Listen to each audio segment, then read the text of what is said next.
Hi world, it's great synchronicity. It's 2112 on the 21st of December. So it's 2112, 2112, 2023. And it's Northern Hemisphere winter solstice. Or it will be very shortly. Solstice, Latin, sun still.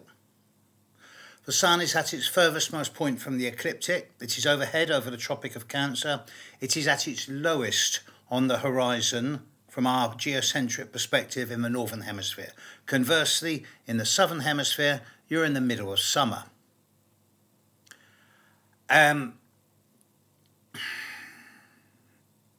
Basic astronomy.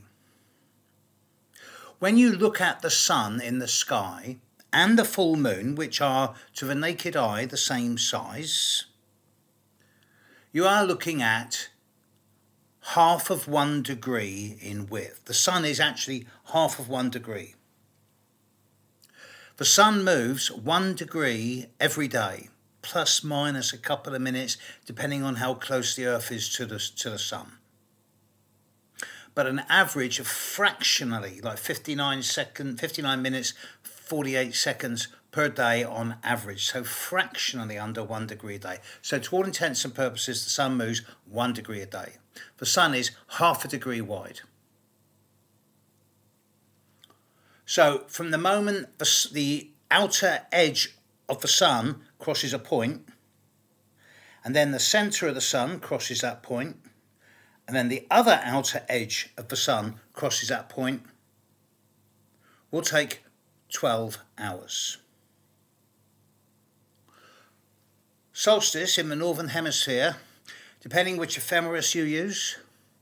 My software tells me it's at 3:29. Various people are telling me it's at 3:32. NASA say it's at 3:28.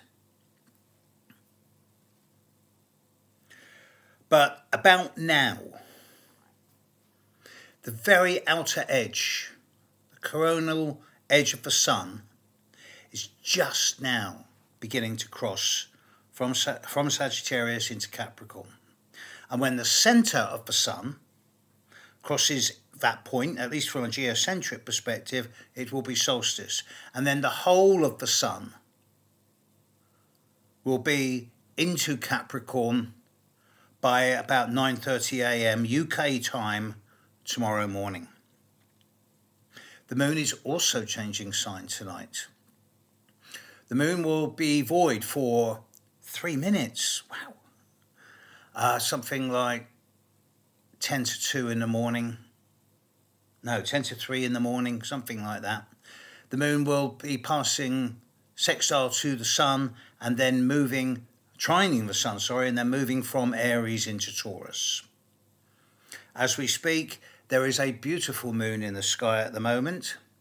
And on its left, about 4 fingers width, to its left, you can see Jupiter very, very clearly.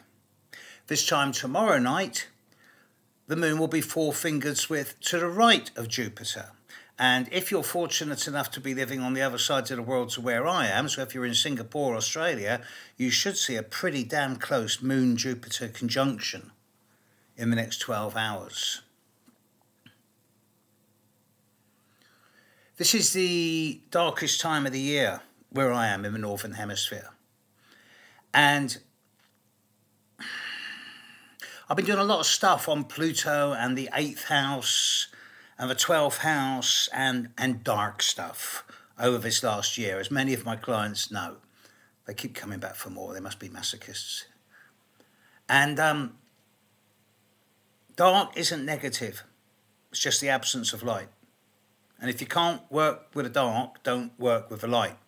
This is why I get so hacked off with all these so-called light workers who just preach love and light and joy. These are the people you'll see on YouTube with the phony grins and all the glitz and the glamour and no substance. And everything's just beautiful and perfect all the time. These are not astrologers. Astrologers are not fortune tellers, they're misfortune tellers. Never let anyone tell you any different. You always give people the difficult news, and then you give them the good news. You give them hope. You encourage people to aspire. You inspire them to aspire to improve themselves. If you do it for them, they get addicted to you. But if you empower them to do it for themselves, they become empowered. The world becomes a better place. And now the sun is at its darkest point if you're in the northern hemisphere. As of 6 hours' time, yeah, okay, we're going to be absolutely stationary for 1 or 2 days, but the days will start getting longer. Within a week, they'll be 3 or 4 seconds longer. Within 4 weeks, they'll be 4 or 5 minutes longer. And then it's going to start rushing. And the blossoms will come out. And the nights will get shorter. Where I am now is in the middle of the longest night. And tomorrow will be the shortest day. It is the turn of the seasons. And in antiquity, our ancestors would sit round their campfires at this time of the year, drinking their mead, telling the stories, eating the stuff they'd stored for times like this, knowing that nothing would grow. And they'd welcome the solstice because they knew it heralded the start of a new beginning, a fresh start, a launch. So anything you want to begin or launch or start or initiate in the next 24 or 36 hours, it's going to have more than your average share of oomph and gravitas and get up and go and drive behind it. I've got some very big plans for 2024, and I am not breathing a word of it until they're underway. I will be teaching the beginner's course again, starting at the end of February, and it's probably going to be the last time I'm going to be doing it because I've got other things that are going to be taking more of my time, what time I have left in the next few years. Meantime, it's solstice. For years I've been saying, see you at the Stones. I've not gone to Stonehenge now for a couple of years, not because of COVID, but because it's become a tourist attraction. All the television cameras, all the phony druids, everyone dressed up just for the glamour of it, and they're missing the point. The point is to engage with the earth and the sky at that point, at the darkest point, and then to be in a spot of privacy, intimacy, relative solitude with just a few people whom you love and trust, in a spot where you can see the sunrise on the first day of the astrological new year, which will be tomorrow morning. And of course, normally it's cloudy or raining and you can't see the sunrise, but you know it's there. And you dance. And you scream. And you jump up and down. And you put your fingers in the earth. And you do whatever form of earth magic works for you. Because if you don't, all that will happen is that a ball of gas will come up over the horizon and it will give us heat and light and warmth. But if you do, the sun will rise. And it will give us a sense of magic, empowerment, life, warmth, heat, love, and a new cycle begins. To me, winter solstice, along with Samhain and Beltane, are the most important calendrial points of the year. There is still, in this vastly technological age, a magical time of energy. I have my own private place I'm going to. There's about 10 people go there.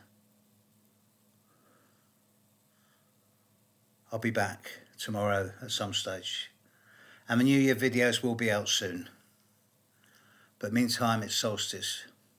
So go and engage with the sky in the next 6 to 8 hours.